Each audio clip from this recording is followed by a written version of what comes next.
It is, indeed, highly unfortunate, and much to be regretted that at this stage of Orlando's career, when he played a most important part in the public life of his country, we have least information to go upon. We know that he discharged his duties to admiration. Witness his bath and his dukedom. We know that he had a finger in some of the most delicate negotiations between King Charles and the Turks. To that, treaties in the vault of the Record Office bear testimony. But the revolution which broke out during his period of office, and the fire which followed, have so damaged or destroyed all those papers from which any trustworthy record could be drawn, that what we can give is lamentably incomplete. Often the paper was scorched a deep brown in the middle of the most important sentence. Just when we thought to elucidate a secret that has puzzled historians for 100 years, there was a hole in the manuscript big enough to put your finger through. We have done our best to piece out a meager summary from the charred fragments that remain, but often it has been necessary to speculate, to surmise, and even to use the imagination. Orlando's day was past, it would seem, somewhat in this fashion.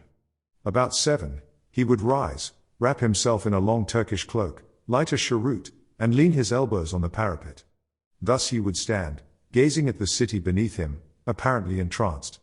At this hour the mist would lie so thick that the domes of Santa Sofia and the rest would seem to be afloat. Gradually the mist would uncover them, the bubbles would be seen to be firmly fixed. There would be the river, there the Galata Bridge, there the green-turbaned pilgrims without eyes or noses, begging alms, there the pariah dogs picking up offal, there the shawled women, there the innumerable donkeys, there men on horses carrying long poles.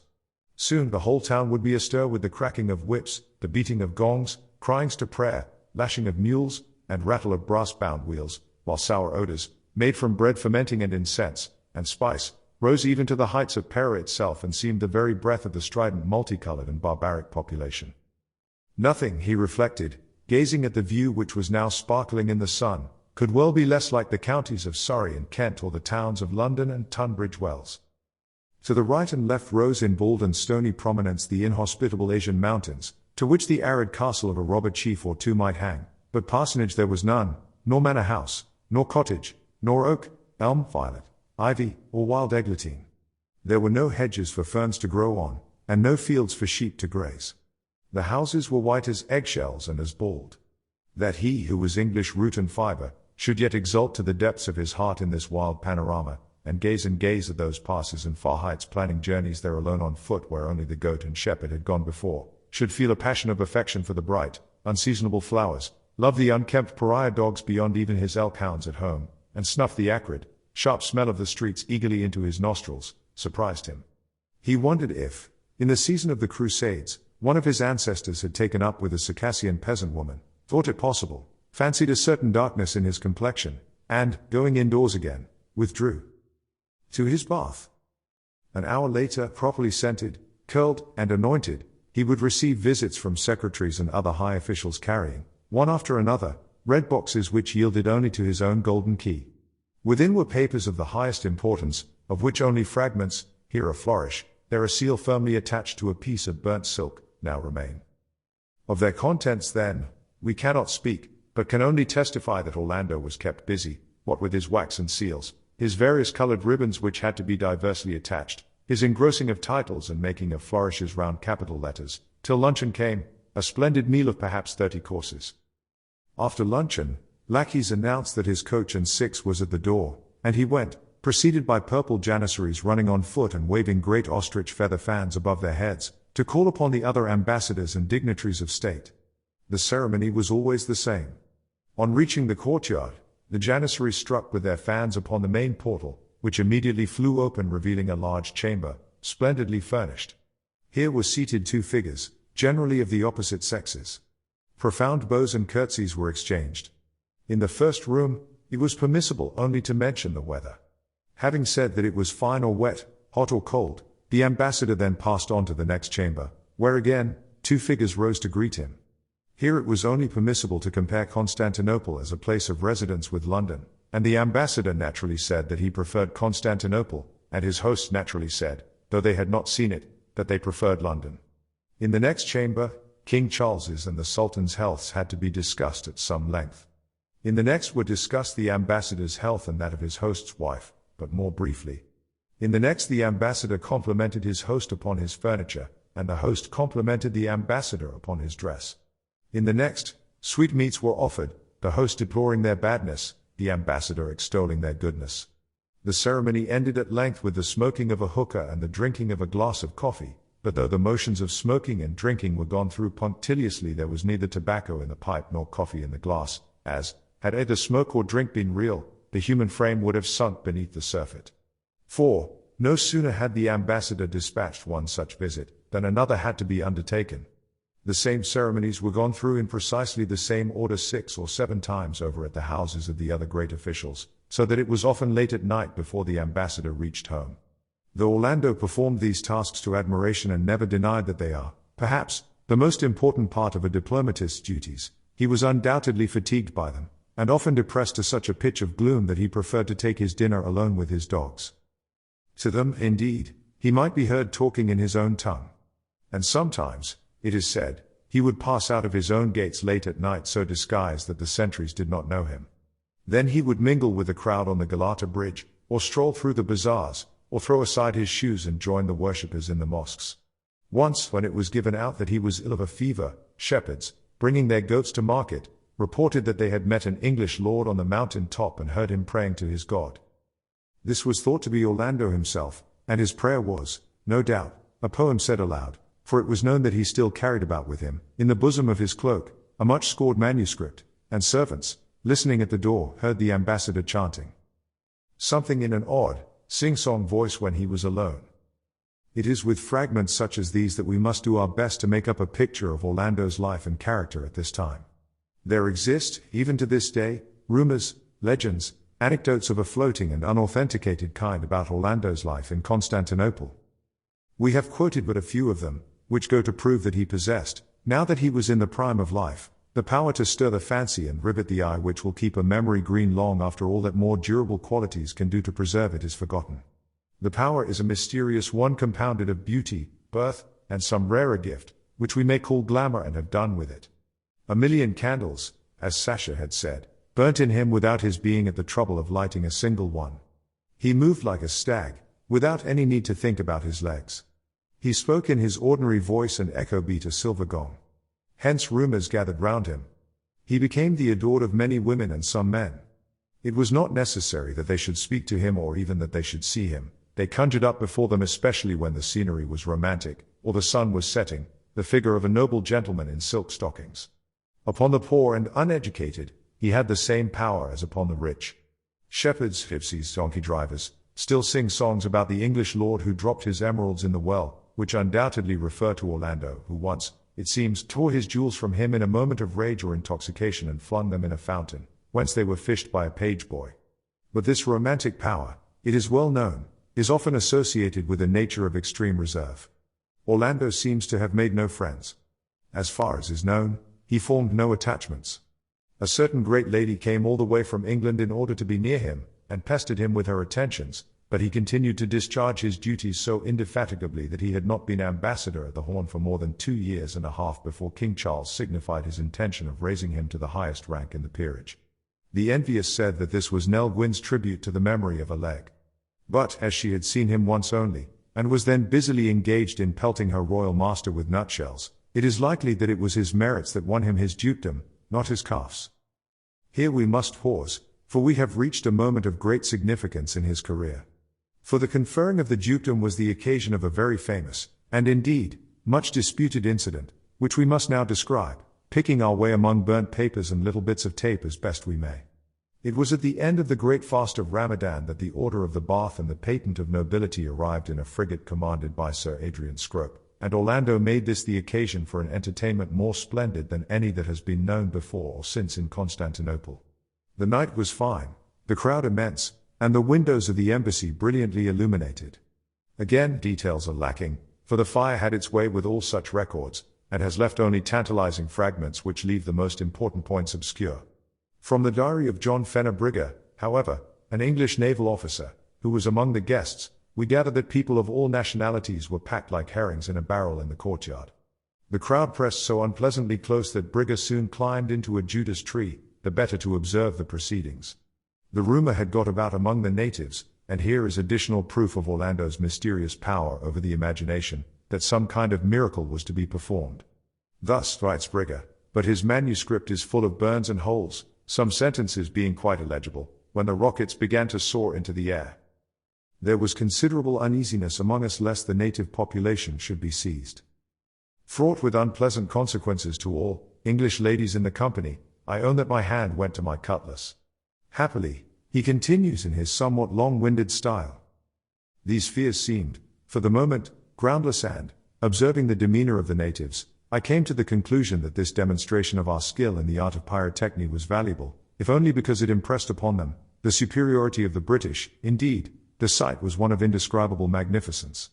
I found myself alternately praising the Lord that he had permitted, and wishing that my poor, dear mother, by the ambassador's orders, the long windows, which are so imposing a feature of Eastern architecture, for though ignorant in many ways, were thrown wide, and within, we could see a tableau vivant or theatrical display in which English ladies and gentlemen represented a masque, the work of one. The words were inaudible, but the sight of so many of our countrymen and women, dressed with the highest elegance and distinction, moved me to emotions of which I am certainly not ashamed. Though unable, I was intent upon observing the astonishing conduct of Lady, which was of a nature to fasten the eyes of all upon her, and to bring discredit upon her sex and country, when, unfortunately, a branch of the Judas tree broke, Lieutenant Brigger fell to the ground, and the rest of the entry records only his gratitude to Providence, who plays a very large part in the diary, and the exact nature of his injuries.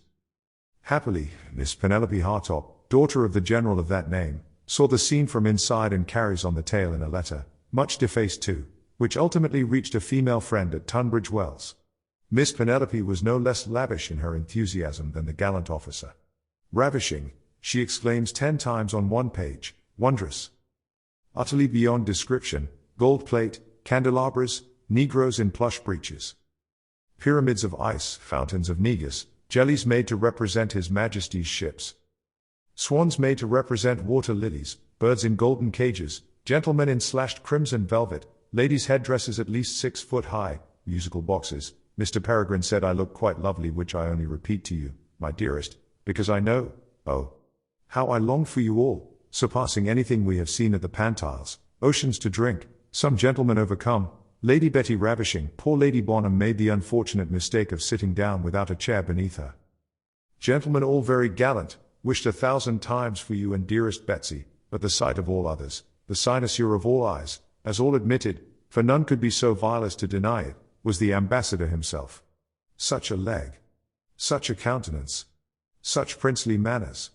To see him come into the room, to see him go out again, and something interesting in the expression, which makes one feel, one scarcely knows why, that he has suffered. They say a lady was the cause of it. The heartless monster. How can one of our reputed tender sex have had the effrontery?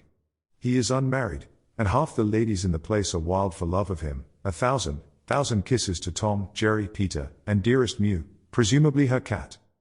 From the Gazette of the time, we gather that as the clock struck 12, the ambassador appeared on the center balcony, which was hung with priceless rugs. 6 Turks of the imperial bodyguard, each over 6 foot in height, held torches to his right and left. Rockets rose into the air at his appearance, and a great shout went up from the people, which the ambassador acknowledged, bowing deeply, and speaking a few words of thanks in the Turkish language, which it was one of his accomplishments to speak with fluency. Next, Sir Adrian Scrope, in the full dress of a British admiral, advanced. The ambassador knelt on one knee. The admiral placed the collar of the most noble order of the Bath round his neck, then pinned the star to his breast, after which another gentleman of the diplomatic corps, advancing in a stately manner, placed on his shoulders the ducal robes, and handed him on a crimson cushion the ducal coronet. At length, with a gesture of extraordinary majesty and grace, first bowing profoundly, then raising himself proudly erect, Orlando took the golden circlet of strawberry leaves and placed it, with a gesture which none that saw it ever forgot, upon his brows. It was at this point that the first disturbance began. Either the people had expected a miracle, some say a shower of gold was prophesied to fall from the skies, which did not happen, or this was the signal chosen for the attack to begin. Nobody seems to know, but as the coronet settled on Orlando's brows a great uproar rose.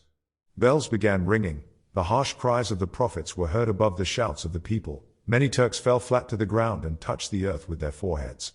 A door burst open. The natives pressed into the banqueting rooms. Women shrieked.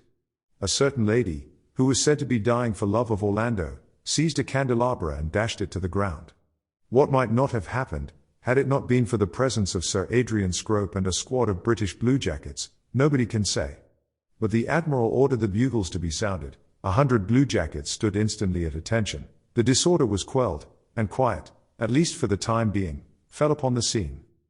So far, we are on the firm, if rather narrow, ground of ascertained truth. But nobody has ever known exactly what took place later that night. The testimony of the sentries and others seems, however, to prove that the embassy was empty of company, and shut up for the night in the usual way. By 2 a.m. the ambassador was seen to go to his room, still wearing the insignia of his rank, and shut the door. Some say he locked it, which was against his custom. Others maintain that they heard music of a rustic kind, such as shepherd's play, later that night in the courtyard under the ambassador's window. A washerwoman who was kept awake by toothache said that she saw a man's figure, wrapped in a cloak or dressing gown, come out upon the balcony. Then, she said, a woman, much muffled, but apparently of the peasant class, was drawn up by means of a rope which the man let down to her onto the balcony. There, the washerwoman said, they embraced passionately like lovers, and went into the room together, drawing the curtain so that no more could be seen. Next morning, the Duke, as we must now call him, was found by his secretaries sunk in profound slumber amid bedclothes that were much tumbled. The room was in some disorder, his coronet having rolled on the floor, and his cloak and garter being flung all of a heap on a chair. The table was littered with papers. No suspicion was felt at first, as the fatigues of the night had been great. But when afternoon came and he still slept, a doctor was summoned. He applied remedies which had been used on the previous occasion, plasters, nettles, emetics, etc., but without success. Orlando slept on. His secretaries then thought it their duty to examine the papers on the table. Many were scribbled over with poetry, in which frequent mention was made of an oak tree. There were also various state papers and others of a private nature concerning the management of his estates in England. But at length they came upon a document of far greater significance. It was nothing less, indeed, than a deed of marriage drawn up, signed, and witnessed between his lordship, Orlando, Knight of the Garter, etc., etc., etc., and Rosina Pepita, a dancer, father unknown, but reputed a gypsy, mother also unknown but reputed a seller of old iron in the market place over against the Galata Bridge. The secretaries looked at each other in dismay. And still Orlando slept. Morning and evening they watched him, but, save that his breathing was regular and his cheeks still flushed their habitual deep rose, he gave no sign of life. Whatever science or ingenuity could do to waken him they did. But still he slept. On the 7th day of his trance, Thursday, May the 10th, the first shot was fired of that terrible and bloody insurrection of which Lieutenant Brigger had detected the first symptoms. The Turks rose against the Sultan, set fire to the town, and put every foreigner they could find, either to the sword or to the bastinado. A few English managed to escape, but, as might have been expected, the gentlemen of the British Embassy preferred to die in defense of their red boxes, or, in extreme cases, to swallow bunches of keys rather than let them fall into the hands of the infidel. The rioters broke into Orlando's room, but seeing him stretched to all appearances dead they left him untouched, and only robbed him of his coronet and the robes of the garter. And now again obscurity descends, and would indeed that it were deeper. Would we almost have it in our hearts to exclaim, that it was so deep that we could see nothing whatever through its opacity. Would that we might here take the pen and write finish to our work. Would that we might spare the reader what is to come and say to him in so many words, Orlando died and was buried. But here, alas, truth, candor, and honesty, the austere gods who keep watch and ward by the inkpot of the biographer, cry no. Putting their silver trumpets to their lips they demand in one blast, truth. And again they cry truth. And sounding yet a third time in concert they peal forth, the truth and nothing but the truth. At which, heaven be praised. For it affords us a breathing space, the doors gently open, as if a breath of the gentlest and holiest zephyr had wafted them apart, and three figures enter. First comes Our Lady of Purity, whose brows are bound with fillets of the whitest lamb's wool, whose hair is as an avalanche of the driven snow, and in whose hand reposes the white quill of a virgin goose. Following her, but with a statelier step, comes Our Lady of Chastity, on whose brow is set like a turret of burning but unwasting fire a diadem of icicles. Her eyes are pure stars, and her fingers, if they touch you, freeze you to the bone. Close behind her, sheltering indeed in the shadow of her more stately sisters, comes Our Lady of Modesty, frailest and fairest of the three, whose face is only shown as the young moon shows when it is thin and sickle-shaped and half hidden among clouds. Each advances towards the center of the room where Orlando still lies sleeping, and with gestures at once appealing and commanding, Our Lady of Purity speaks first. I am the guardian of the sleeping fawn, the snow is dear to me, and the moon rising, and the silver sea. With my robes I cover the speckled hen's eggs and the brindled sea-shell, I cover vice and poverty. On all things frail or dark or doubtful, my veil descends. Wherefore, speak not, reveal not. Spare, O spare. Hear the trumpets peal forth. Purity avaunt. Begone purity. Then Our Lady of Chastity speaks. I am she whose touch freezes and whose glance turns to stone. I have stayed the star in its dancing, and the wave as it falls. The highest Alps are my dwelling place, and when I walk, the lightnings flash in my hair. Where my eyes fall, they kill. Rather than let Orlando wake, I will freeze him to the bone. Spare, O spare. Hear the trumpets peal forth. Chastity avaunt. Begone chastity. Then Our Lady of Modesty speaks, so low that one can hardly hear. I am she that men call modesty. Virgin I am and ever shall be. Not for me the fruitful fields and the fertile vineyard. Increase is odious to me, and when the apples burgeon or the flocks breed, I run, I let my mantle fall. My hair covers my eyes. I do not see. Spare, O spare. Again the trumpets peal forth. Modesty avaunt. Begone modesty. With gestures of grief and lamentation the three sisters now join hands and dance slowly, tossing their veils and singing as they go. Truth, come not out from your horrid den. Hide deeper, fearful truth. For you flaunt in the brutal gaze of the sun things that were better unknown and undone. You unveil the shameful, the dark you make clear. Hide. Hide. Hide. Here they make as if to cover Orlando with their draperies. The trumpets, meanwhile, still blare forth. The truth and nothing but the truth. At this the sisters try to cast their veils over the mouths of the trumpets so as to muffle them, but in vain, for now all the trumpets blare forth together. Horrid sisters, go. The sisters become distracted and wail in unison, still circling and flinging their veils up and down. It has not always been so. But men want us no longer, the women detest us. We go, we go. I, Purity, says this, to the hen roost. I, Chastity, says this, to the still unravished heights of Surrey. I, Modesty, says this, to any cozy nook where there are ivy and curtains in plenty.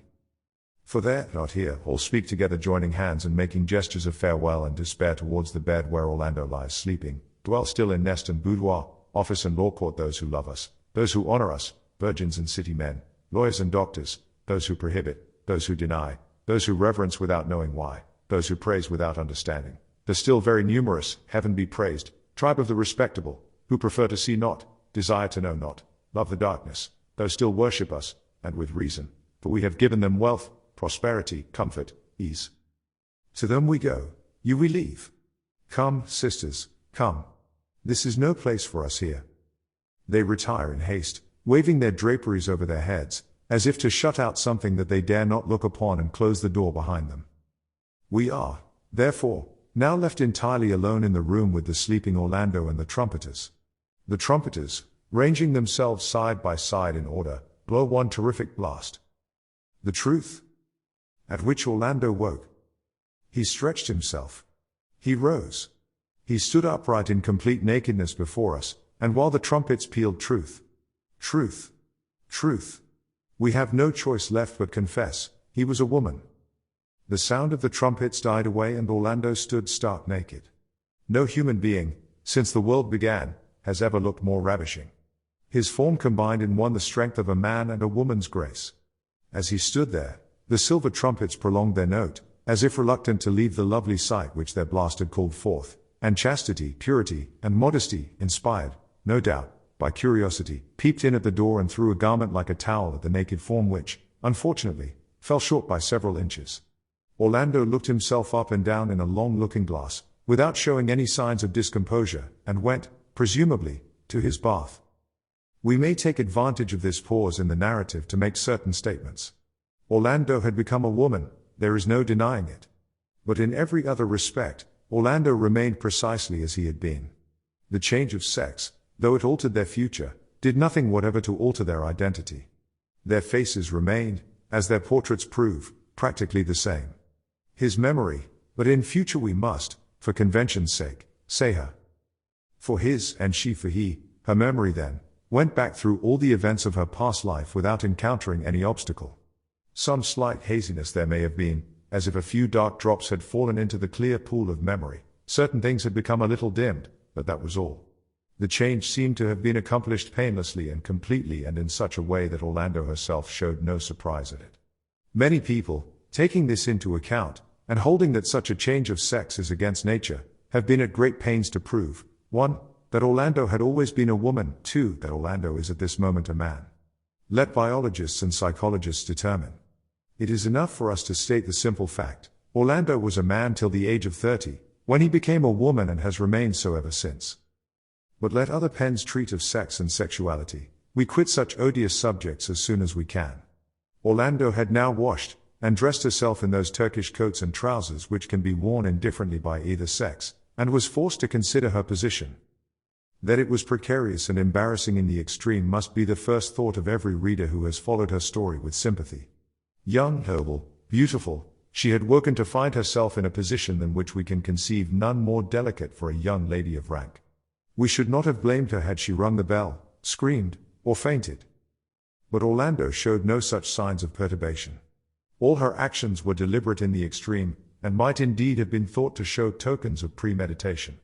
First, she carefully examined the papers on the table, took such as seemed to be written in poetry, and secreted them in her bosom. Next she called her Salucci hound, which had never left her bed all these days, though half famished with hunger, fed and combed him, then stuck a pair of pistols in her belt, finally wound about her person several strings of emeralds and pearls of the finest orient which had formed part of her ambassadorial wardrobe.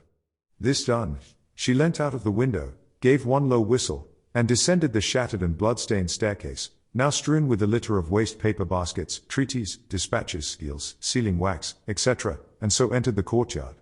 There, in the shadow of a giant fig tree, waited an old gypsy on a donkey. He led another by the bridle.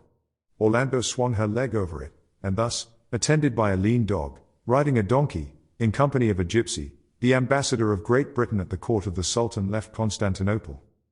They rode for several days and nights and met with a variety of adventures, some at the hands of men, some at the hands of nature, in all of which Orlando acquitted herself with courage. Within a week they reached the high ground outside Brusa, which was then the chief camping ground of the gypsy tribe to which Orlando had allied herself. Often she had looked at those mountains from her balcony at the embassy, often had longed to be there, and to find oneself where one has longed to be always, to a reflective mind, gives food for thought. For some time, however, she was too well pleased with the change to spoil it by thinking. The pleasure of having no documents to seal or sign, no flourishes to make, no calls to pay, was enough. The gypsies follow the grass; when it was grazed down, on they moved again. She washed in streams if she washed at all. No boxes, red, blue, or green, were presented to her. There was not a key, let alone a golden key, in the whole camp. As for visiting, the word was unknown. She milked the goats, she collected brushwood, she stole a hen's egg now and then, but always put a coin or a pearl in place of it. She herded cattle, she stripped vines, she trod the grape, she filled the goat skin and drank from it, and when she remembered how, at about this time of day, she should have been making the motions of drinking and smoking over an empty coffee cup and a pipe which lacked tobacco, she laughed aloud, cut herself another hunch of bread, and begged for a puff from old Rustum's pipe, filled though it was with cow dung. The gypsies, with whom it is obvious that she must have been in secret communication before the revolution, seemed to have looked upon her as one of themselves, which is always the highest compliment a people can pay, and her dark hair and dark complexion bore out the belief that she was, by birth, one of them, and had been snatched by an English duke from a nut tree when she was a baby and taken to that barbarous land where people live in houses because they are too feeble and diseased to stand the open air. Thus, though in many ways inferior to them, they were willing to help her to become more like them, taught her their arts of cheese making and basket weaving, their science of stealing and bird snaring, and were even prepared to consider letting her marry among them. But Orlando had contracted in England some of the customs or diseases, whatever you choose to consider them, which cannot, it seems, be expelled. One evening, when they were all sitting round the campfire and the sunset was blazing over the Thessalian hills, Orlando exclaimed, "How good to eat! The gypsies have no word for beautiful. This is the nearest." All the young men and women burst out laughing uproariously. The sky good to eat, indeed. The elders, however, who had seen more of foreigners than they had, became suspicious. They noticed that Orlando often sat for whole hours doing nothing whatever, except look here and then there, they would come upon her on some hilltop staring straight in front of her, no matter whether the goats were grazing or straying. They began to suspect that she had other beliefs than their own, and the older men and women thought it probable that she had fallen into the clutches of the vilest and cruelest among all the gods, which is nature. Nor were they far wrong. The English disease, a love of nature, was inborn in her, and here, where nature was so much larger and more powerful than in England, she fell into its hands as she had never done before. The malady is too well known, and has been, alas, too often described to need describing afresh, save very briefly. There were mountains, there were valleys, there were streams. She climbed the mountains, roamed the valleys, sat on the banks of the streams. She likened the hills to ramparts, to the breasts of doves, and the flanks of kine. She compared the flowers to enamel and the turf to turkey rugs worn thin. Trees were withered hags, and sheep were grey boulders. Everything, in fact, was something else. She found the tarn on the mountain top and almost threw herself in to seek the wisdom she thought lay hid there, and when, from the mountain top, she beheld far off, across the Sea of Marmara, the plains of Greece, and made out, her eyes were admirable, the Acropolis with a white streak or two, which must, she thought, be the Parthenon. Her soul expanded with her eyeballs, and she prayed that she might share the majesty of the hills, know the serenity of the plains, etc., etc., as all such believers do. Then, looking down, the red hyacinth, the purple iris wrought her to cry out in ecstasy at the goodness, the beauty of nature. Raising her eyes again, she beheld the eagle soaring, and imagined its raptures and made them her own. Returning home, she saluted each star, each peak, and each watchfire as if they signaled to her alone, and at last, when she flung herself upon her mat in the gypsy's tent, she could not help bursting out again, "How good to eat! How good to eat!" For it is a curious fact that though human beings have such imperfect means of communication, that they can only say good to eat when they mean beautiful and the other way about, they will yet endure ridicule and misunderstanding rather than keep any experience to themselves. All the young gypsies laughed. But Rustum el-Sadi, the old man who had brought Orlando out of Constantinople on his donkey, sat silent. He had a nose like a scimitar, his cheeks were furrowed as if from the age-long descent of iron hail, he was brown and keen-eyed, and as he sat tugging at his hookah he observed Orlando narrowly. He had the deepest suspicion that her god was nature. One day he found her in tears. Interpreting this to mean that her god had punished her, he told her that he was not surprised.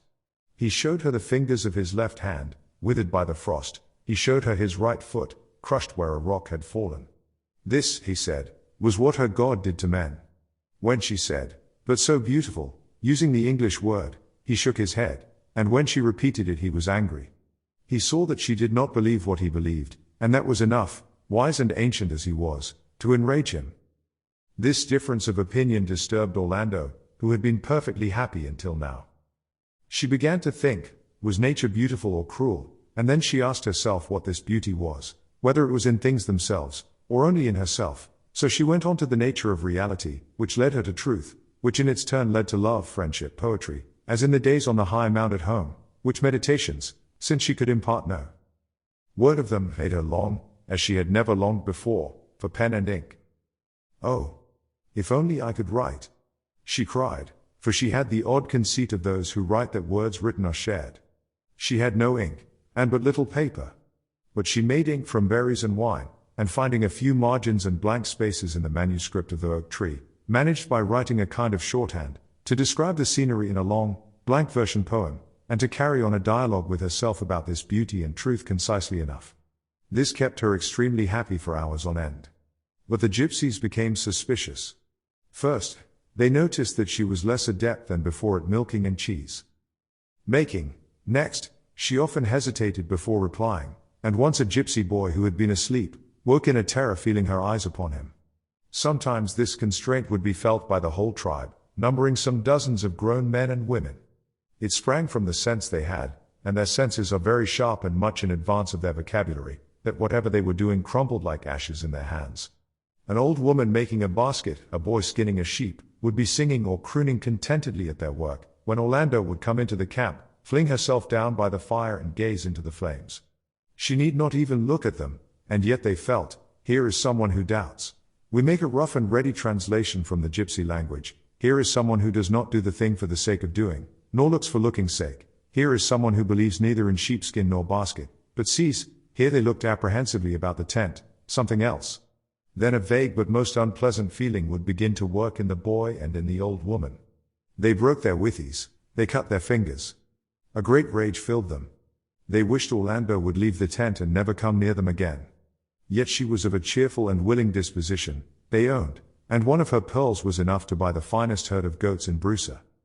Slowly, she began to feel that there was some difference between her and the gypsies which made her hesitate sometimes to marry and settle down among them forever. At first she tried to account for it by saying that she came of an ancient and civilized race, whereas these gypsies were an ignorant people, not much better than savages. One night when they were questioning her about England, she could not help with some pride describing the house where she was born, how it had 365 bedrooms and had been in the possession of her family for 400 or 500 years. Her ancestors were earls, or even dukes, she added. At this she noticed again that the gypsies were uneasy, but not angry as before when she had praised the beauty of nature. Now they were courteous, but concerned as people of fine breeding are when a stranger has been made to reveal his low birth or poverty. Rustum followed her out of the tent alone and said that she need not mind if her father were a duke, and possessed all the bedrooms and furniture that she described. They would none of them think the worse of her for that.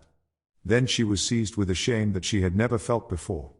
It was clear that Rustum and the other gypsies thought a descent of 400 or 500 years only the meanest possible. Their own families went back at least 2,000 or 3,000 years. To the gypsy whose ancestors had built the pyramids centuries before Christ was born, the genealogy of Howards and Plantagens was no better and no worse than that of the Smiths and the Joneses. Both were negligible. Moreover, where the shepherd boy had a lineage of such antiquity, there was nothing specially memorable or desirable in ancient birth. Vagabonds and beggars all shared it. And then, though he was too courteous to speak openly, it was clear that the gypsy thought that there was no more vulgar ambition than to possess bedrooms by the hundred. They were on top of a hill as they spoke. It was night. The mountains rose around them, when the whole earth is ours.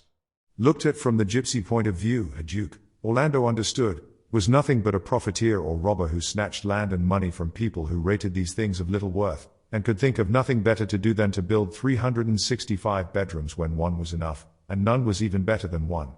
She could not deny that her ancestors had accumulated field after field, house after house, honor after honor, yet had none of them been saints or heroes, or great benefactors of the human race. Nor could she counter the argument. Rustum was too much of a gentleman to press it, but she understood that any man who did now what her ancestors had done 300 or 400 years ago would be denounced, and by her own family most loudly, for a vulgar upstart, an adventurer, a nouveau riche. She sought to answer such arguments by the familiar if oblique method of finding the gypsy life itself rude and barbarous, and so, in a short time, much bad blood was bred between them. Indeed, such differences of opinion are enough to cause bloodshed and revolution. Towns have been sacked for less, and 1,000,000 martyrs have suffered at the stake rather than yield an inch upon any of the points here debated. No passion is stronger in the breast of man than the desire to make others believe as he believes. Nothing so cuts at the root of his happiness and fills him with rage as the sense that another rates low what he prizes high. Whigs and Tories, Liberal Party and Labour Party, for what do they battle except their own prestige? It is not love of truth but desire to prevail that sets quarter against quarter and makes parish desire the downfall of parish. Each seeks peace of mind and subserviency rather than the triumph of truth and the exaltation of virtue, but these moralities belong, and should be left to the historian, since they are as dull as ditch water. 476 bedrooms mean nothing to them, sighed Orlando. She prefers a sunset to a flock of goats, said the gypsies. What was to be done, Orlando could not think. To leave the gypsies and become once more an ambassador seemed to her intolerable. But it was equally impossible to remain forever where there was neither ink nor writing paper, neither reverence for the Talbots nor respect for a multiplicity of bedrooms. So she was thinking, one fine morning on the slopes of Mount Athos, when minding her goats. And then nature, in whom she trusted, either played her a trick or worked a miracle. Again, opinions differed too much for it to be possible to say which. Orlando was gazing rather disconsolately at the steep hillside in front of her. It was now midsummer, and if we must compare the landscape to anything, it would have been to a dry bone, to a sheep's skeleton, to a gigantic skull picked white by 1,000 vultures. The heat was intense, and the little fig tree under which Orlando lay only served to print patterns of fig leaves upon her light burnous. Suddenly a shadow, though there was nothing to cast a shadow, appeared on the bald mountain side opposite. It deepened quickly, and soon a green hollow showed where there had been barren rock before. As she looked, the hollow deepened and widened, and a great park-like space opened in the flank of the hill. Within, she could see an undulating and grassy lawn. She could see oak trees dotted here and there. She could see the thrushes hopping among the branches.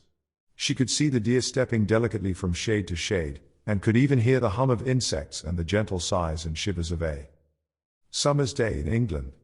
After she had gazed entranced for some time, snow began falling. Soon the whole landscape was covered and marked with violet shades instead of yellow sunlight. Now she saw heavy carts coming along the roads, laden with tree trunks, which they were taking, she knew, to be sawn for firewood. And then appeared the roofs and belfries and towers and courtyards of her own home. The snow was falling steadily, and she could now hear the slither and flop which it made as it slid down the roof and fell to the ground. The smoke went up from 1,000 chimneys. All was so clear and minute that she could see a door pecking for worms in the snow. Then, gradually, the violet shadows deepened and closed over the carts and the lawns and the great house itself. All was swallowed up. Now there was nothing left of the grassy hollow, and instead of the green lawns was only the blazing hillside which 1,000 vultures seemed to have picked bare. At this, she burst into a passion of tears, and striding back to the gypsies' camp, told them that she must sail for England the very next day. It was happy for her that she did so. Already the young men had plotted her death. Honor, they said, demanded it, for she did not think as they did. Yet they would have been sorry to cut her throat, and welcomed the news of her departure. An English merchant ship, as luck would have it, was already under sail in the harbour about to return to England, and Orlando, by breaking off another pearl from her necklace, not only paid her passage but had some banknotes left over in her wallet. These she would have liked to present to the gypsies. But they despised wealth, she knew, and she had to content herself with embraces, which on her part were sincere.